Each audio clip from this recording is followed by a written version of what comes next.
A Practical Guide to Self-Hypnosis by Melvin Powers, Chapter 12.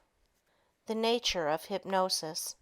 Although the nature and phenomena of hypnosis are still incompletely understood, there are a multitude of theories which attempt to explain its mechanism and results.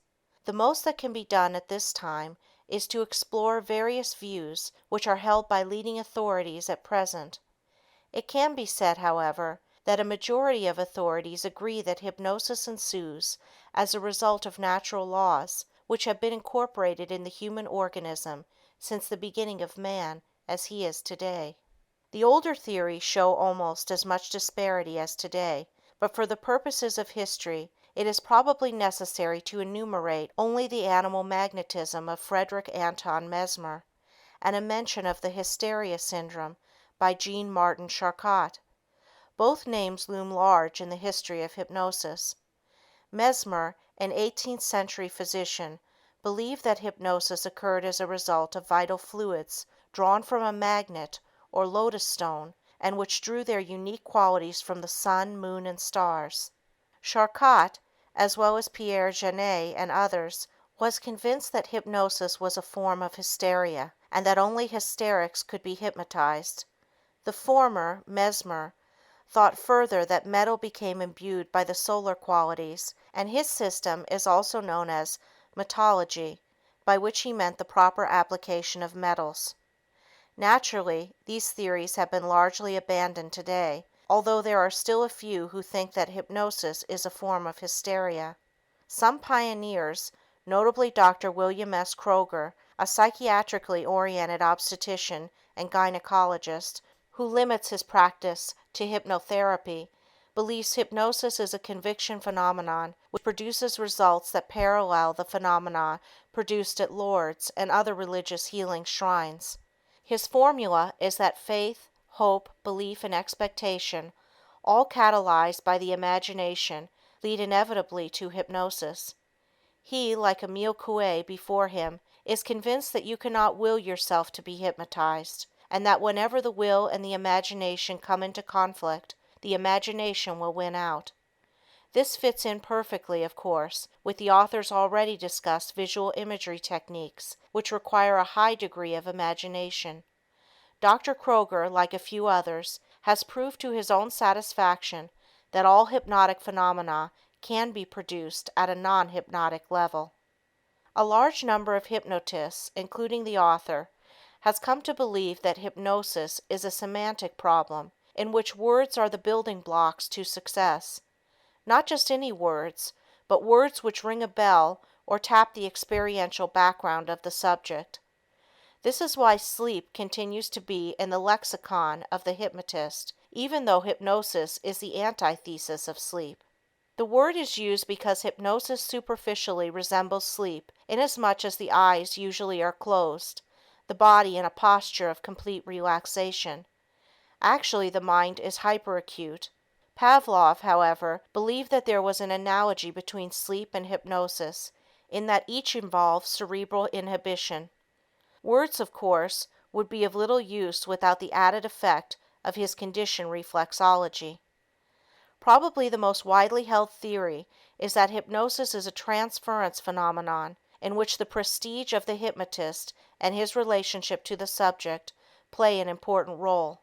This theory is bolstered by the fact that all schools of psychotherapy yield approximately the same results, even though the methods differ. This would logically indicate that the relationship between the therapist and the subject was the determining factor. The only trouble with this theory is that it does not explain self-hypnosis.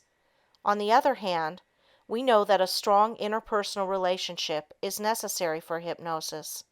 In the opening chapter of the book, I explained that hypnosis was a state of heightened suggestion in which the subject adopted an uncritical attitude, allowing him to accept suggestions and to take appropriate action. This is excellent as far as it goes, but it does not explain how suggestion works. This is the crux of the hypnotic dilemma, and the answer is far from solved. Hypnotists are much like those who use electricity every day of their lives, but have no idea of the nature of electricity. It is enough for them to know it has been harnessed for their use. If there is one thing virtually certain about hypnosis, it is that some parts of the brain are inhibited and other parts expanded by the process. Pinpoint concentration is given as the reason for this selective procedure, which narrows the horizon of the subject to what the hypnotist, or he himself, is saying, screening out all other stimuli. But why is this high order of concentration so easy under hypnosis, when Asians, notably the Chinese, have been trying for centuries to concentrate on one subject for as long as 4 or 5 seconds? We do not know the mechanics of this metamorphosis of an ordinary brain into an organ of concentrated power. According to Janet, this is accomplished through the formation of a group of unconscious memories and activities, which takes over the usual stream of consciousness type of thinking. It is implied that the process may be atavistic. One of the newer theories, one held by Dr. Louis R. Wolberg, a psychoanalyst, is that hypnosis is a psychosomatic process in that it is both physiological and psychological in character. Physiologically, Wolberg believes that hypnosis represents an inhibition of the higher cortical centers and a limitation of sensory channels, such as takes place in sleep. He also believes that the psychological process operates through transference. Others agree that it is a transference process, but that it is more of an extension of the subject's own psychic processes, which is enlarged to include the voice of the hypnotist or his own thoughts or voice.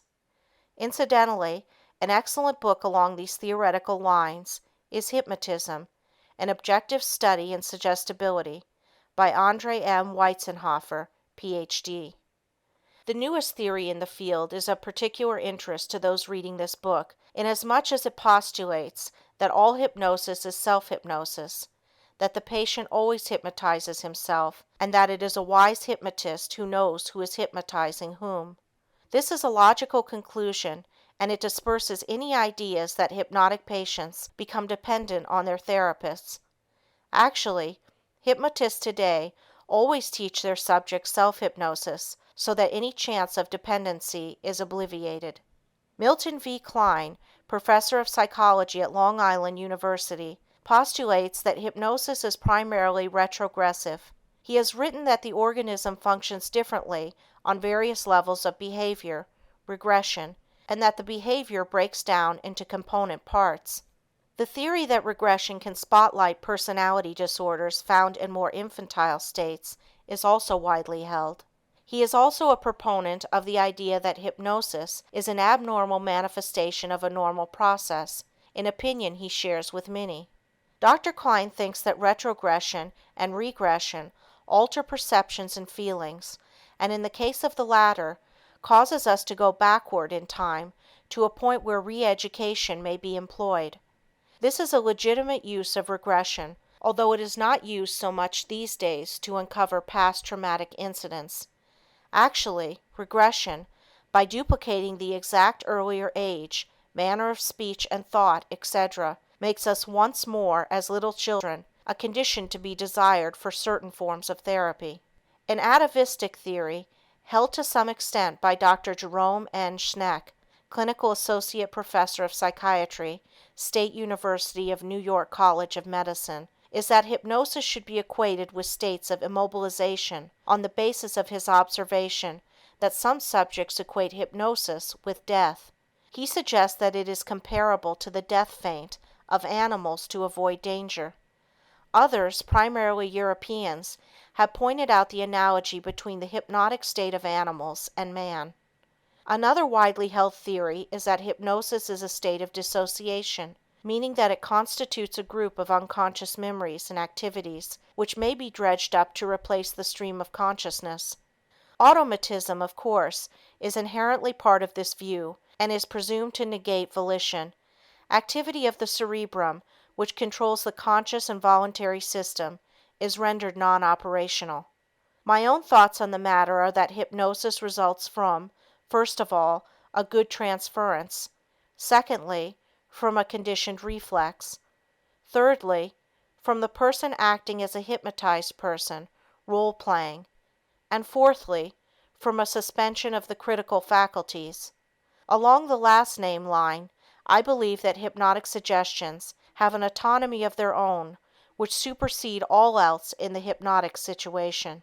There are many more theories I believe are partially correct, but the ones named will do for the purposes of this volume. Incidentally, all the hypnosis theories presented here are equally applicable to self-hypnosis, except where, as in transference, it is obvious a therapist is needed. In conclusion, the author would like to take issue with those who believe that it is the monotonous intonations of the therapist that cause the subject to lapse from the deeply relaxed state into true sleep. I have observed many times, by comparing verbalization with silence, that the former gives the subject's mind a focal point of attention which prevents him from entering a deep state where hypnotherapy is impossible. Like the man who cannot sleep because of an active mind, sleep and mere thoughts and suggestions are incompatible, and I believe, once a hypnotic state has been attained, that the subject is kept awake unless definite sleep suggestions are given by the therapist's series of suggestions.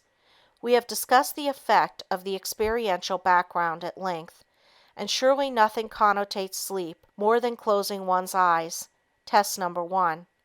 And so, in my view, you are doing two things when you talk to the subject. You are giving him helpful suggestions, but you are also keeping him awake and hyperacute so that these suggestions will sink in.